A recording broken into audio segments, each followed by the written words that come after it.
Bismillahirrahmanirrahim. Assalamualaikum warahmatullahi wabarakatuh. Perkenalkan, nama saya Nadia Amelia dari Ekonomi Syariah 5. Pada hari ini saya akan melanjutkan materi bahasa Indonesia yaitu karya tulis ilmiah atau biasa kita sebut dengan KTI. Karya tulis ilmiah merupakan serangkaian laporan tertulis yang dipublikasikan melalui pengkajian mendalam. Adapun menurut Kamus Besar Bahasa Indonesia, karya tulis ilmiah adalah karya tulis yang dibuat dengan prinsip ilmiah menurut data dan fakta, observasi, eksperimen, dan kajian pustaka. Yang pertama, menurut Brotowijoyo. Menurut Brotowijoyo, karangan ilmiah adalah karangan ilmu pengetahuan yang menyajikan fakta dan ditulis menurut metodologi penulisan yang baik dan benar. Adapun menurut Wahyu, dapat dikatakan karangan ilmiah apabila mengungkapkan suatu permasalahan menurut metode ilmiah. Yang pertama ada artikel, yang kedua ada makalah, yang ketiga ada skripsi, yang keempat ada tesis, yang kelima ada disertasi, dan yang keenam ada work paper. Yang pertama artikel. Artikel adalah tulisan yang bersifat subjektif yang penulisannya tentang masalah atau peristiwa. Yang kedua ada makalah. Makalah adalah karya tulis ilmiah yang menyajikan sebuah masalah yang cara penyelesaiannya mengandalkan bermacam-macam data yang ada di lapangan. Yang ketiga, ada skripsi. Skripsi merupakan karya tulis ilmiah yang dilakukan seorang mahasiswa untuk mendapat gelar sarjana atau S1. Yang keempat, ada tesis. Tesis merupakan karya tulis ilmiah yang dilakukan seorang mahasiswa yang sedang menempuh program studi S2.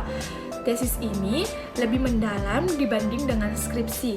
Yang kelima ada disertasi. Disertasi adalah karya tulis ilmiah yang dilakukan mahasiswa dalam menjalankan program S3 atau yang akan mendapat gelar doktor. Yang keenam ada work paper. Work paper adalah karya tulis ilmiah yang pada dasarnya sama dengan halnya makalah. Tetapi work paper ini dibuat dengan analisis yang lebih mendalam dan dipresentasikan di dalam seminar atau lokakarya. Yang pertama reproduktif, yang kedua tidak ambigu, yang ketiga tidak emotif, yang keempat menggunakan bahasa baku, yang kelima menggunakan kaidah keilmuan, yang keenam bersifat dekoratif, yang ketujuh terdapat kohesi, kedelapan bersifat objektif, dan yang kesembilan menggunakan kalimat efektif. Pertama, pendahuluan, yang kedua, isi atau pembahasan, yang ketiga, kesimpulan. Untuk yang pertama, pendahuluan. Pendahuluan ini berisikan penelitian-penelitian ilmiah, masalah yang diangkat, dan penyelesaian masalah tersebut. Yang kedua, isi atau pembahasan. Di dalam ini, kita akan membahas apa saja yang telah kita teliti. Yang ketiga, kesimpulan. Sebagai kesimpulan, kita dapat menyingkat apa saja yang telah kita bahas di dalam isi atau pembahasan di dalam suatu karya tulis ilmiah. Yang pertama, pemilihan topik atau masalah untuk karya ilmiah. Yang kedua, merumuskan tujuan. Yang ketiga, menentukan topik. Yang keempat, menelusuri topik. Yang kelima, mengidentifikasi pembaca karya ilmiah. Dan yang keenam, menentukan cakupan isi materi karya ilmiah. Pertama, melatih keterampilan membaca yang efektif. Yang kedua, lebih mengenal kepustakaan.